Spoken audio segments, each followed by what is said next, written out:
قبرستان مربوط به دوره اشکانی. معرفایی که برای این کار مقبره در نظر گرفته شده و معماری کار به صورت قبور سردابی هست، یعنی اجساد یا تدفین بیشتر از چند تا هست، یعنی حتی میتونه تعداد بالا باشه که در اون قسمت بالای صخره اومده با جوغن تعداد اجساد هم معرفی کرده. حالا ورودی این کار رو آورده به صورت درپوش و سنگ معرف، سنگ های دو تیکه.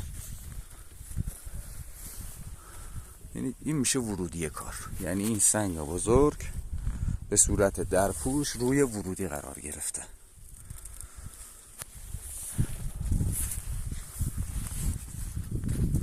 این میشه ورودی کار.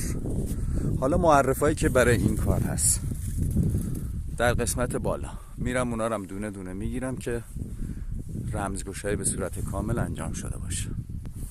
خب حالا از بالا اون سنگ شد ورودی کار.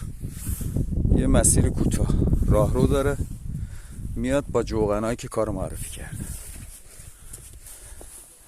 جوغن کاسه بزرگه معرف اصلی، اسکنه هایی که وجود داره 13 تا معرف تدفین ها، اسکنه های خطی مربوط به کروکی اصلی قبرستان، یعنی قبرستان نظامی مربوط به دوره اشکانی. کاری بسیار ارزنده، ورودی خور، معماری هم به شکل قبور سردابی، کارشناسان خشت زرتشت.